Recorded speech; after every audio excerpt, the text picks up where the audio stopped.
There's a time to raise your voice and there's a time to be silent. For today's edition of Yesterday's News, Chris Calcino looks back at a forgotten moment in Australian history when speaking up sent shockwaves through an entire community. Take off your glasses and apologise to us. I'll say sorry, but I'm not taking off my glasses. Why not?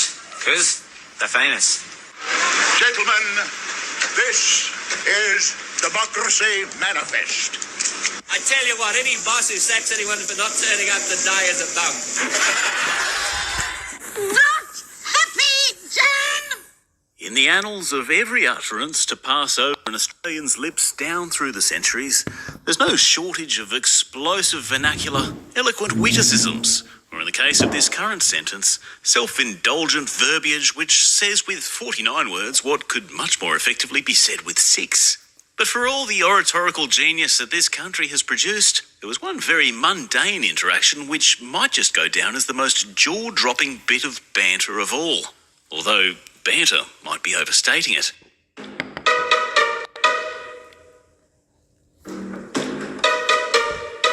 It was a brisk morning in 1930 when there was a whisper that shook an entire district. 20-year-old Harold Zabel was down at the post office in Minden, a rural town about 60 kilometres west of Brisbane in the Lockyer Valley. And he bumped into an old man, a shaggy old hermit. Now the man said in a hoarse whisper, "The cattle are trying to get in. Try and get a good post to stop them." Now young Harold, he was surprised by the request and he just responded saying, "Well, I'd better go back to my ploughing." Now the old man said, "Yeah, I suppose I'm keeping you too long." And the pair parted ways. That's author and historian Harold Peacock from the History Out There blog recounting what, at this stage, appears to be the most banal bit of dialogue ever. But you're a clever sausage, so you know there must be more to this very boring chinwag. And right you are, Sherlock. Right you are.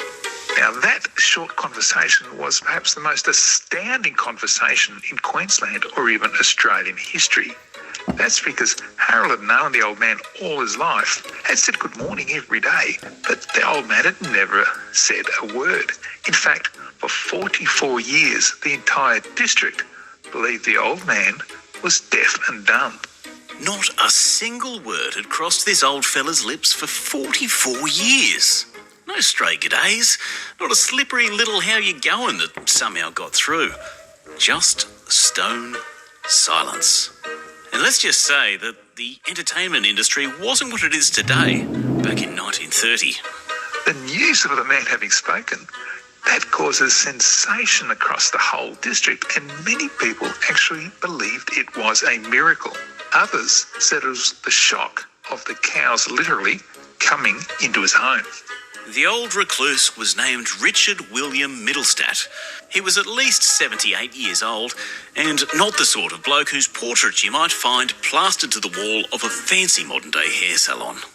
He never cut his beard or hair, and so this white, huge mane of flowing white hair flowed over his back and down his chest, and people said it looked like a huge horse's mane. Now, he'd been living on a little reserve close to the Minden State School and was known to everyone as a deaf mute, communicating only by writing on a slate whenever he needed food or needed anything.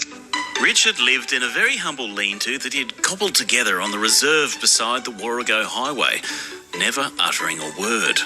He would later claim that he was born in New South Wales in 1852, but he had long ago lost all of his documentation. And he said he travelled right across Australia as a drover. He even went gold mining up in the Palmer Riverfield in North Queensland, and for almost half a century had been living in the Minden district on the charity of locals. Now, have you ever told a fib that got away from you? Maybe you were on a first date, pretending you shared this other person's love for high-intensity hiking, when your idea of an outdoor trek is walking from the car to the couch. What happens when they invite you out for a second date? At Mount Everest Base Camp? Maybe there was a little bit of this at play with old Richard and his phantom voicelessness. And he admitted acting deaf and mute, but the old man had actually forgotten why he started faking it. Now, the people involved, Constable Jock Greenhorn, now he was in charge of the Marburg police station. Now, he went and collected the old man and actually took him back to the station and looked after him there. After a couple of days, there was Mr. Otto Wenk. He was one of the local farmers. Now, he actually cared for the old man, took him home and fed and bathed him. But in the meantime, Middlestat's hair, the old man's hair and beard, they actually got cut. And he was sent to the Dunnage Asylum on Stradbroke Island. And that's for homeless people. It was a harsh and bleak place, a last resort for those with nowhere else to go. It was a case of out of sight, out of mind, overcrowded and underfunded, often riddled with tuberculosis and leprosy, and replete with unmarked graves. And he lasted less than 3 months and sadly passed away just 3 months after breaking his silence. And those other bit players in this story? Constable Greenhorn was killed 5 years later in a head-on collision at a railway crossing. The farmer, Otto Wenk, was also a talented violinist from Denmark and a published composer in England. And he went on to live for another 11 years.